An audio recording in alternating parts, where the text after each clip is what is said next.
충신신학대학원 2학년 여름방학 때 가톨만 전도사님들이 장저도라는 섬으로 매년 여름방학 때마다 선교 여행을 가는데 이번에 전도사님도 같이 한번 합류합시다 하고 요청이 들어왔습니다.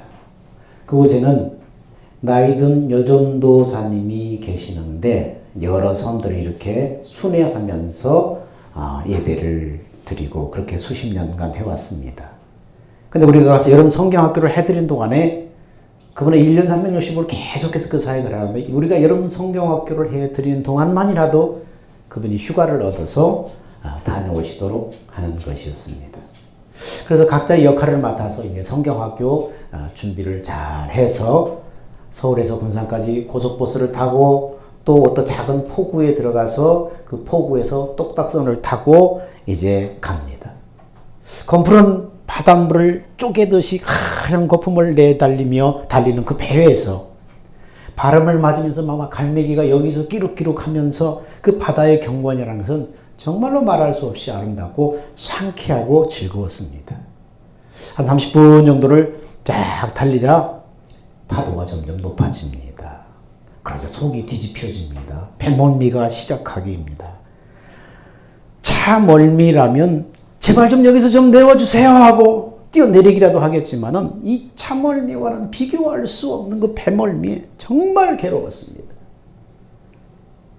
그 와중에 기억에 남는 것은 그 고깃배 출신의 그 선장님의 그 노련한 선장님의 경험담을 옆에서 막 듣는데 이런 말씀을 하셨어요. 고기를 잡으러 가서 풍랑을 만나서 파도가 심해질 때는 폭풍을 만나서 파도가 심할 때는 애써서 앞으로 가려고 몸부림치지 말라는 거예요. 그냥 다 엔진을 끄고 파도에다 그 배를 맡기는 거라는 거예요. 그게 더 훨씬 더 안전하다는 거예요. 그 얘기를 들으면서 와, 우리 신앙생활의 어떤 원리와 같은 그런 감동을 받으면서 영적인 교훈에 우리가 모두 다 끄덕이면서 공감을 했던 기억이 납니다. 그렇게 거센 파도를 헤치면서 1시간 30분 정도를 달려서 섬에 도착했을 때는 완전히 다리에 힘이 풀려서 땅에 내리자마자 바닥에 주저앉고 말았습니다. 그래서 그것을 하룻밤을 자면서 계속 그것을 메스꺼운속을 겨우겨우 달래고 사역을 마쳤던 기억이 납니다. 오늘 본문에 제자들이 탔던 배도 그런 거센 풍랑을 만났던 것 같아요. 오늘 말씀은 이렇게 시작하고 있습니다. 그날 저물 때에 제자들에게 이르시되 우리가 저편으로 건너가자 하시니. 마가는 당시 사건을 기록하면서 정확히 시간을 기록하고 있습니다. 그날 저물 때에.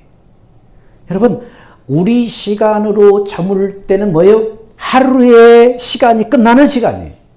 근데 하나님의 시간으로는 저물 때는 하루가 시작되는 시간이에요. 날이 저물고 모든 수고가 끝나고 사람들이 안식에 들어갈 때 예수님은 새로운 날을 시작하면서 제자들에게 이르십니다. 우리가 저편으로 건너가자. 우리가 저편으로 건너가자. 여러분, 이 백기를 누가 기획하고 누가 지금 명하셔요? 예수님이 이 백기를 계획하시고 예수님이 건너가자 명하시는 길입니다. 바다 건너편에는 지금 어떤 일이 벌어지고 있어요? 평생을 귀신에 묶인 채로 살아가고 있는 거라사 광인이 있었어요. 다시 말해서 예수님은 지금 제자들에게 선교의 현장, 사명의 현장으로 나가라 말씀하는 거예요.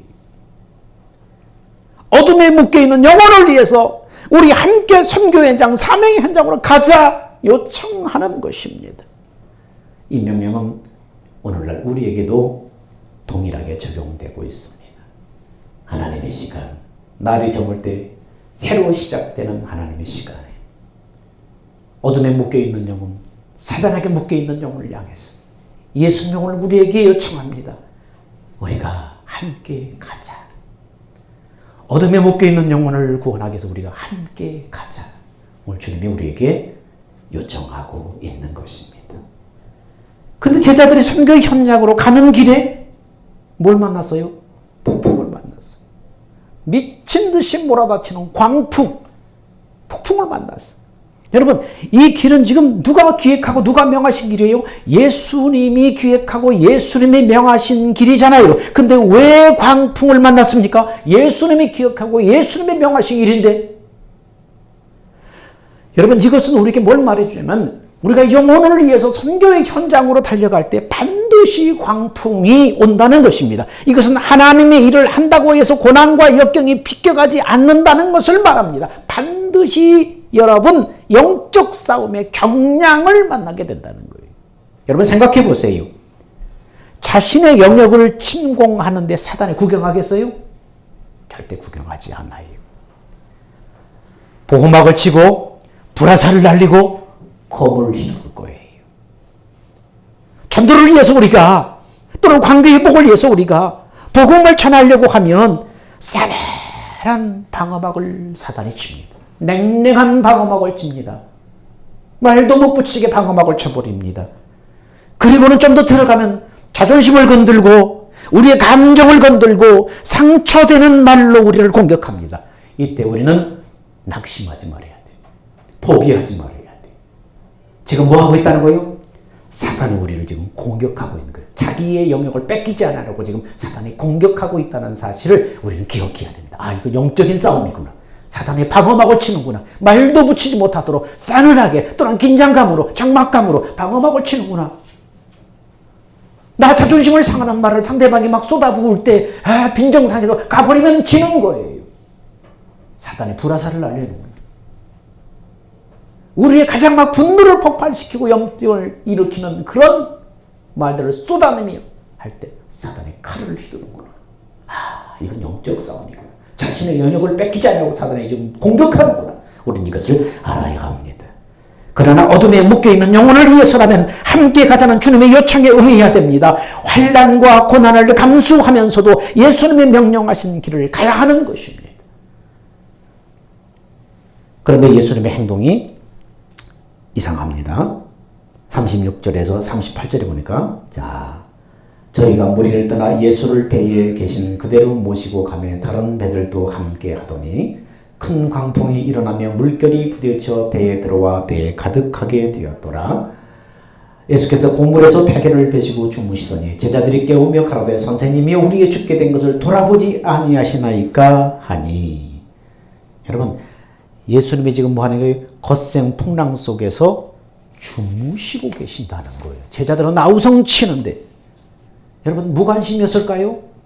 아니면은 폭풍 속에서 내가 끄덕없다는 것을 지금 보여주고 싶으셨을까요? 아니면 다른 이유가 있었을까요?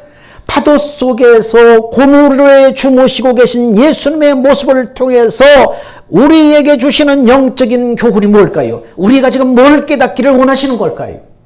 이런 풍경, 이런 상황을 지금 만들어주시면서 오늘 이 말씀을 읽는 우리에게 지금 어떤 메시지를 던져주는 것일까요?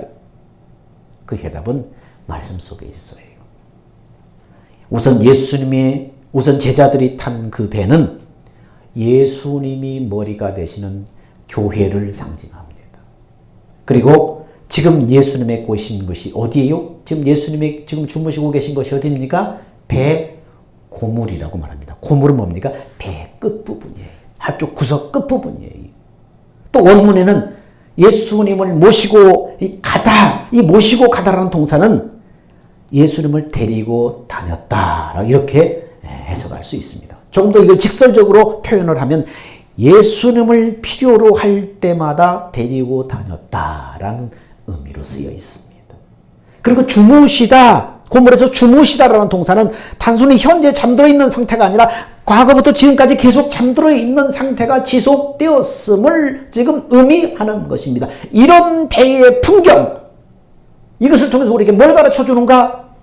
그 당시 제자들의 영적인 상태를 적나라하게 지금 투영시키고 있는 것입니다. 영적인 상태를 보여주고 있는 그림입니다. 여러분, 교회 머리가 되시는 예수님을 교회 구석에 모셔두고 예수님이 잠들어 계셨을지도 모른 채 지금 나아가고 있는 것입니다. 예수님보다 사람이 앞서는 교회는 예수님이 할 일이 없어요. 예수님을 주무시게 하는 곳이 되는 것입니다. 예수님을 주무시게 하는 교회가 되는 것입니다. 오늘 이 땅의 교회 중에 과연 예수님이 머리 되시고 예수님이 주인 되시는 교회가 몇이나 될까? 예수님보다 사람이 앞서면 예수님은 아무 일도 할 수가 없어. 그래서 예수님은 주무시는 방법 외에는 다른 방법이 없어. 그래서 시편 기자는 끊임없이 우리에게 권면합니다. 뭐라고 권면합니까? 나의 영혼아 잠잠히 하나님만 바라라. 대저 나의 소망이 저로 쫓아나는도다. 잠잠히 하나님만 바라라. 여러분, 우리에게 가장 어려운 것은 뭐예요? 아무것도 안 하고 그냥 가만히 있는 게, 이게 좀 견딜 수 없는 거예요. 이거 못 있는 거예요. 못 참는 거예요. 뭔가를 해야만 하나님의 일을 하는 것 같아요. 어디를 가야만 지금 하나님의 일을 하는 것처럼 스스로를 속이는 거예요. 뭘 하고 뭘 움직여야만 하나님의 일을 하는 것처럼 우리가 스스로를 속일 때가 많다는 거예요. 그럴 때 하나님의 입장에서도 그렇고 예수님의 입장에서도 그렇고 그냥 고물에서 주무시는 방법 외에는 다른 방법이 없어요. 우리도 모르는 사이에 예수님을 주무시게 하는 거예요. 그것을 우리에게 지금 보여주고 있는 것입니다. 잠들어 계신지 모른 채 나아가다가 풍랑을 만나자 그제서야 다급하게 예수님을 찾습니다. 예수님, 선생님, 우리가 죽게 된 것을 돌보지 않습니까? 선생님 지금 깨우고 난리 났습니다. 깨우다. 제자들이 깨우며 이르되 선생님이여 우리가 죽게 된 것을 보지 아니하십니까? 깨우다라는 동사는 부활을 상징하는 동사예요. 여러분, 예수님의 부활, 예수님을 일으키는 주체가 누구야 돼요? 누가 예수님을 일으킬 수 있어요? 누가 예수님을 깨울 수 있어요? 하나님만이 예수님을 일으킬 수가 있습니다. 그런데 이 배에서는 지금 누가 주체되어서 예수님을 지금 일으키려고 합니까? 제자들이 주체가 되어서 예수님을 일으키려고 합니다. 이것은 믿음의 행동이 아니에요. 제자들은 아직도 예수님을 고물에 모셔두고 급할 때마다 써먹는 종처럼 여기고 있다는 거예요. 대단한 난리가 났을 때만 주님이 그들에겐 필요한 거예요. 그분이 누구입니까? 필요할 때만 주님을 찾는 믿음일지라도 긍휼이 풍성하신 주님은 그들의 요청을 외면하지 않습니다. 39절에 이렇게 말합니다. 예수께서 고물에서 베개에 베시고 주무시더니 제자들을 깨우며 가는데 선생님 우리가 죽게 된 것을 돌아보지 아니하시나이까 하니 예수께서 깨어 바람을 꾸짖으시며 바다더러 이르시되 잠잠하라 고요하라 하시니 바람이 그치고 아주 잔잔하여 지더라. 예수님이 잠에서 깨어서 바람을 꾸짖으시니 바다를 향해서 잠잠하라 명하십니다. 여러분, 명령한다는 것은 뭡니까? 무엇을 의미합니까? 명령이라는 것은 어떤 관계에서만 이루어지는 거예요? 주종 관계에서만 명령이 이루어지는 거예요. 주인과 종, 상관과 하인, 이런 관계에서만 이루어지는 것입니다. 그런데 예수님이 지금 명령하셨다는 것입니다. 예수님이 지금 명하셨다는 것은 지금 뭘 의미하는가? 다시 말해서 예수님이 누구신가? 바람과 바다를 창조하시고 다스리는 분이라는 것을 지금 알려주고 있는 것입니다. 예수님이 자연 만물을 창조하시고 친히 다스리신 분이다. 여러분, 성경에 보니까 하나님의 세상을 창조하실 때에 무엇으로 창조하셨어요? 말씀으로 천지 만물을 창조하시고 여섯째 날에는 이렇게 말씀하셔요. 자, 한번 볼까요? 시작. 하나님이 가라사대 우리의 형상을 따라 우리의 모양대로 우리가 사람을 만들고 그리고 바다의 고기와 공중에서와 육지과 온 땅과 땅에 기는 모든 것을 다스리게 하자. 여러분, 여기서 눈에 띄는 게 뭐예요? 하나님 혼자 하셨어요? 하나님 혼자가 아닌 것 같아요. 우리의 형상을 따라 우리의 모양대로 우리가 사람을 만들고 다스리게 하자. 다스리게 하자. 여러분, 하나님 혼자 천지 만물을 창조하신 것이 아니라 지금 누구와 의논하시면서 함께 창조하고 있음을 저를 발견하는 거예요. 지금 하나님 혼자 한 게 아니에요. 우리가 그렇게 하자. 누구와 의논하시면서 만물을 창조하셨을까요, 여러분? 자, 요한복음에 그 해답이 나와요. 시작. 태초에 말씀이 계시니라. 이 말씀은 하나님과 함께 계셨으니 이 말씀은 곧 하나님이시니라. 말씀이신 하나님이 또 있었어요. 자, 그 다음에 그가 태초에 하나님과 함께 계셨고 만물이 그로 말미암아 지은 바 되었으니 지은 것이 하나도 그가 없이는 된 것이 없느니라.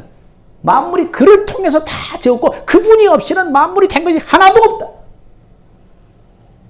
말씀이신 하나님, 곧 예수님과 함께 자연 만물을 창조하셨다는 것을 발견하게 됩니다. 그러므로 창세기 1장에서 우리 뭐예요? 바로 삼위 하나님이 함께 하신 거예요. 말씀이신 하나님, 또 성령 하나님 어디 나와요? 하나님의 영은 수면에 운행하니라. 성령 하나님이 또 등장해요. 그리고 성부 하나님이 또 등장하시죠. 그러므로 예수님은 자연 만물을 창조하신 창조주이기 때문에 모든 만물의 주인이에요. 그래서 모든 자연 만물은 주인이신 하나님의 말씀을 들을 수 있는 귀가 있는 거예요. 귀가. 자연 만물은 하나님의 말씀을 들을 수 있는 귀가 있어요. 그래서 하나님이 명령할 때 듣는 거예요. 하나님이 지었기 때문에. 하나님이 창조했기 때문에. 그래서 애굽의 10가지 재앙을 통해서 역사하실 때도 마찬가지. 하나님의 명령에 그대로 순종하는 거예요. 그래서 예수님이 창조주이신 주인이신 예수님이 바람과 바다를 향해서 꾸짖며 명령하셨다는 것은 예수님이 바로 모든 만물을 창조하시고 다스리시는 하나님이시라는 것을 지금 보여주고 있는 것입니다. 자, 신적인 권위로 바람과 바다를 꾸짖으신 예수님이 이번에는 누구를 꾸짖으셔요? 제자들을 꾸짖으셔요. 40절에 보니까 이에 이를 제자들에게 이르시되 어찌하여 이렇게 무서워하느냐? 너희가 어찌 믿음이 없느냐? 이건 책망이죠. 꾸짖음이에요. 너희가 어찌 이렇게, 너희가 어찌 믿음이 없냐? 책망하시는 거예요. 마가복음에는 유난히 꾸짖다라는 표현이 많이 놓입니다.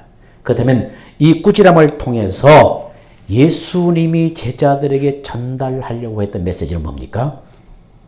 이 꾸짖음을 통해서 너희가 어찌 믿음이 없냐? 두 아들을 둔 부모가 있습니다. 두 아들 중에 첫째는 어릴 때부터 용돈을 주면 항상 엄마한테 갖다 맡깁니다. 근데 둘째는 악착같이 챙기고 자기가 알아서 씁니다. 그러면 부모 입장에서는 누가 더 걱정이 되겠어요? 첫째가 걱정인 거예요. 돈이 없는 줄 아니까 너 돈이 있냐? 너 필요한 거 없냐? 자꾸 물어봐요. 왜? 돈 없는 거 아니까. 그때마다 그 아이는 아유 엄마 아빠가 계시는데 돈 없어도 돼요. 걱정 안 해요. 그렇게 나중에 보면은 오히려 누구한테 돈이 더 많이 들어가요? 첫째한테 돈이 더 많이 들어가요. 부모가 알아서 챙겨줘야 하기 때문에. 첫째는 부모의 마음을 잘 알고 있습니다. 부모가 이러한 아련히 잘 챙겨주고 책임진다는 것을 잘 알고 있어요. 첫째는. 여러분, 우리가 예수 그리스도의 믿음을 가진 것과 예수 그리스도를 믿는 것, 어느 것이 더 큰 믿음이에요? 비슷한 것 같지만 여러분 잘 들어보세요. 예수 그리스도의 믿음을 가진 것과 예수 그리스도를 믿는 것. 구분이 돼요? 예수 그리스도의 믿음을 가진 것과 예수 그리스도를 믿는 것이 어느 것이 큰 믿음인가? 예수 그리스도의 믿음을 가진 것이 더 큰 믿음이에요. 물론 예수 그리스도를 믿는 것도 믿음이에요. 예수 그리스도를 믿는다는 것은 내가 내 믿음으로 예수를 믿으며 살아가는 거예요. 당시 제자들의 믿음도 지금 그 단계에 머물러 있는 거예요. 내가 내 믿음으로 예수를 믿는 그 단계에 머물러 있는 거예요. 근데 예수님은 제자들에게 지금 책망하시면서 그 단계를 뛰어넘으라고 말씀하시는 거예요. 그 단계를 뛰어넘으라. 네가 네 믿음으로 믿는 그 단계를 뛰어넘어라. 좀 더 자세히 설명하면 갈라디아서 2장 20절에 이렇게 말씀합니다. 한번 읽어볼까요? 내가 그리스도와 함께 십자가에 못 박혔나니 그런즉 이제는 내가 산 것이 아니요 오직 내 안에 그리스도께서 사신 것이라. 이제 내가 육체 가운데 사는 것은 나를 사랑하사 나를 위하여 자기 몸을 버리신 하나님의 아들을 믿는 믿음 안에서 사는 것이라. 이 말씀 속에 단서가 있는데 마지막 구절에 하나님의 아들을 믿는 믿음 안에서 이 말입니다. 하나님의 아들을 믿는 믿음 안에서. 근데 원문을 보면 뭐라고 기록되냐면 하나님의 아들의 믿음 안에서 이렇게 기록되어 있어요. 이게 원문이에요. 본래예요. 하나님의 아들의 믿음 안에서. 성경에는 믿음을 소유격으로 표현하고 있어요. 이 말은 진정한 믿음은 예수를 우리 주인으로 모시고 그분의 믿음을 가지고 산다는 것을 의미하는 거예요. 믿음의 소유격이라는 것은. 예수님을 진정한 우리의 주인으로 모시고 그 예수님의 믿음을 가지고 사는 것, 이게 진정한 믿음이야. 한 단계 차원 높은 믿음이에요. 지금 예수님은 그 믿음으로 지금 나아오라고 지금 제자들을 책망하시는 거예요. 우리가 필요할 때마다 예수를 믿고 의지하는 것도 믿음입니다. 그런데 예수님은 그것을 뛰어넘는 관계를 원하시는 거예요. 제자들을 꾸짖는 못에 벗어 우리가 진정으로 알기 원하는 주님의 마음은 그래서 뭡니까? 내가 들어가기를 원한다. 네 안으로 들어가기를 원한다. 나는 네 안에서 살고 싶다. 너는 내 믿음을 가지고 살면 된다. 지금 이 말씀을 하고 싶은 거예요. 네 안으로 들어가고 싶다. 너는 내 믿음을 가지고 살아라. 이 말씀을 하고 싶은 거예요. 그래서 계시록 3장 20절에 그래서 뭐라고 말씀하셔요? 보니까 볼지어다 내가 문 밖에 서서 두드리노니 누구든지 내 음성을 듣고 문을 열면 내가 그에게로 들어가고 싶다는 거예요. 들어가서 네가 내 믿음으로 살기를 원한다. 들어가. 이것은 불신자에게 하는 말이 아니에요. 누구한테 하는 말이에요? 라오디게아 교인들에게 하는 말이에요. 라오디게아 교회를 향한 주님의 말씀이에요. 라오디게아는 부유한 도시에 세워진 교회예요. 그래서 성도들은 대부분 물질적으로 넉넉한 삶을 살았습니다. 그런데 그에 비해서 성도들의 신앙은 뜨뜻미지근했어요. 여러분, 이걸 통해 우리가 아는 것은 뭡니까? 세상적으로 잘 된다고 반드시 믿음이 좋아지는 것은 아니라는 거예요. 여러분, 재정적인 축복을 주시면 제가 천물의 쟁지기로 주님을 위해서 사용하겠습니다. 결심하지만은 막상 부유해지면은 유혹이 더 많고요. 믿음은 식어져요. 그만큼 하나님도 의지하지 않아요. 그래서 결코 여러분 재물이 많아지는 것이 축복이 결코 아니에요. 내가 그 재물을 감당할 믿음이 되지 않는다면 오히려 그 재물은 여러분의 믿음을 식어지게 만들고 유혹으로 타락하게 만드는 게 바로 재물인 거예요. 예수는 그런 라오디게아 교회와 성도들 향해서 경고합니다.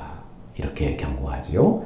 라오디게아 교회 사도에게 편지하기를 아멘이요 충성되고 참된 증인이요 하나님의 창조의 근본이시가 가라사대 내가 네 행위를 아노니 네가 차지도 아니하고 더럽지도 아니하도다. 네가 차든지 더럽든지 하기를 원하노라. 네가 이같이 미지근하여 더럽지도 아니하고 차지도 아니하니 내 입에서 너를 토하여 내치리라. 얼마나 무서운 말씀이에요.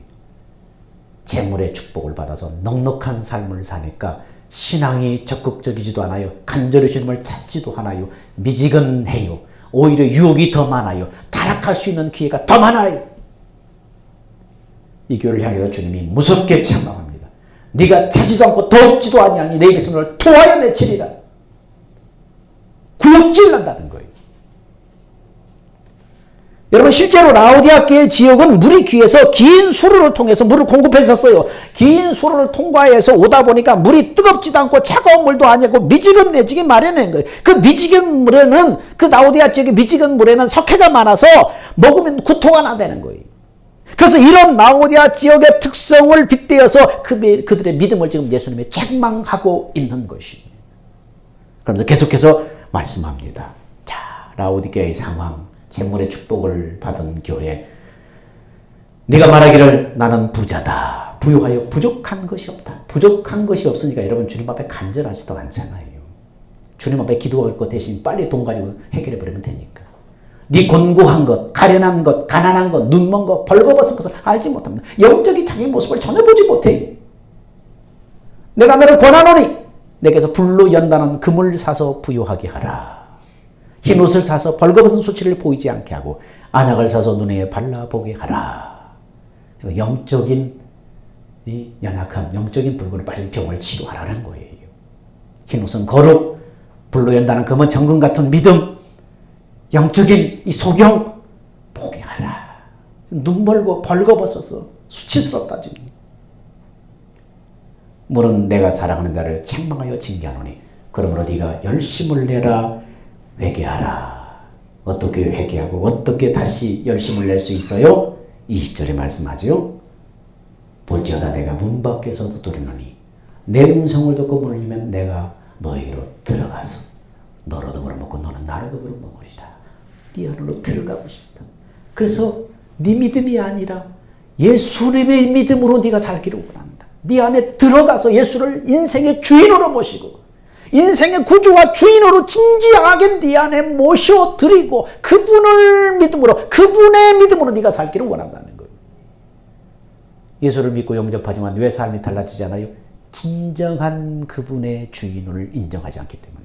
예수님은 진정한 주인으로, 내 인생의 구주와 주인으로 인정하지 않기 때문에, 진지하게 그분을 주인으로, 내가 그분을 주인으로 인정한다는 것은 나는 그분의 종으로 살겠다는 거예요.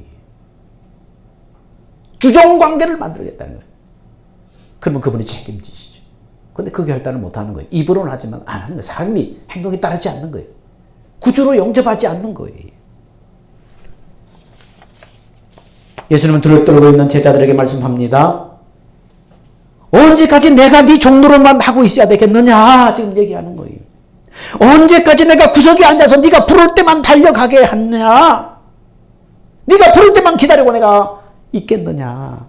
나는 더 이상 네가 필요할 때만 도움을 주는 인생의 보조자로 살기 싫다. 이제 네 마음 안으로 들어가서 네 보좌의 주인으로 살고 싶다. 너는 내 믿음을 가지고 살아라. 제자들은 지금까지 예수님을 모시고 다녔지만 정작 그분이 어떤 분인가를 제대로 알지 못했다는 거예요. 그러다가 바람과 바다를 잠잠케 하는 예수님의 장엄한 꾸짖음에 비로소 그들은 눈 뜹니다. 그리고는 이렇게 묻습니다. 이분이 대체 누구시냐? 이분이 대체 누구시냐? 그제서야 눈을 뜨는 것입니다. 여러분, 우리가 지금 붙들고 있는 예수님은 여러분의 누구입니까? 그분은 우리가 필요할 때만, 다급할 때만 찾는 요술램프의 요정입니까? 예수는 우리 인생의 구주요 주인이셔요. 근데 그 주인을 주인으로 인정하지 않잖아요. 그러니까 하나님이 주무시는 거예요. 예수님이 일할 수 없는 거예요. 여러분, 날마다 예수님에 대해서 새롭게 눈뜨고 그분의 사랑과 그분의 풍성함에 대해서 날마다 알아가는 삶을 살아야 됩니다. 이것이 진정 주님이 원하는 헌신이고 진짜 사랑입니다. 오늘 말씀을 다시 한번 5가지로 정리합니다. 저물 때에 우리가 저편으로 가자. 예수님은 오늘 또 제자된 우리에게 어둠에 묶여있는 영혼을 위해서 함께 선교 현장, 사명의 현장으로 나가자고 지금 요청합니다. 두 번째는 예수님의 계획하고 명하신 길에 왜 광풍을 만났습니까? 선교 현장, 묶여있는 영혼을 구원하는 현장에는 반드시 만나는 경량이 있다는 거예요. 사단이 저항하는 경량이 있다는 거예요. 그러나 주님이 명하신 길이기 때문에 우리는 포기하지 말고 가야 한다. 세 번째, 배 구물에 주무시고 계신 예수님의 이러한 풍경의 영적 교훈은 뭡니까? 예수님보다 사람이 앞서는 교회는 예수님이 머리 되시고 주의 되시는 예수님을 주무시게 하는 교회다. 네 번째는 예수님의 꾸준함을 통해서 전달하지 않은 메시지가 뭡니까? 진정한 믿음은 예수를 나의 주리로 모시고 그분의 믿음을 가지고 사는 것입니다. 이게 한 차원 높은 진정한 믿음입니다. 그래서 진정 주님이 원하는 믿음이 무엇입니까? 나는 네 안으로 들어가기를 원한다. 네 보좌의 주인으로 살고 싶다. 너는 내 믿음을 가지고 살면 된다.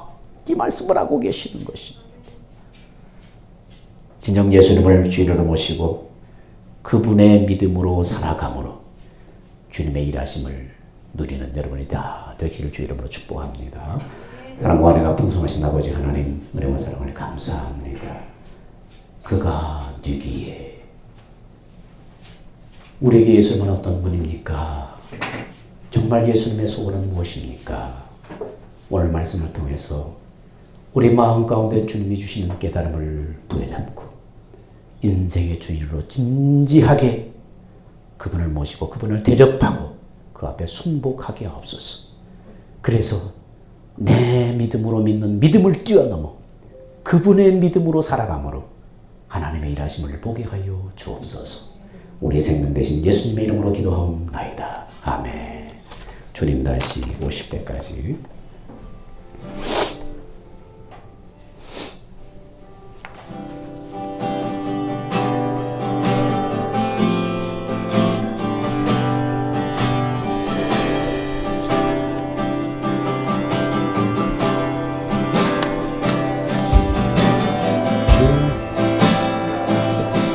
나는 이 길을 가리라. 좁은 문, 좁은 길, 나 가지고 나의 가는 이 길 끝에서 나는 주님을 보리라. 영광의 내 주님 나를 맞아주시니 주님 다시 오실 때까지 나는 일어나 달려가리라. 주의 영광 온 땅 덮을 때 나는 일어나 노래하리. 내 사모하는 전에 온 세상 구주시로 내 사모하는 전에 영광의 왕이시라. 이제는 우리 주 예수 그리스도의 은혜와 하나님의 사랑하심과 성령의 내주 교제 교통하심이 예수님이 누구신가를 분명히 알고 그분을 알아감으로 그분의 믿음으로 살기 원하는 사랑하는 성도들의 믿음과 결단 위에 이제부터 영원 무궁토록 함께 있을지어다. 아멘.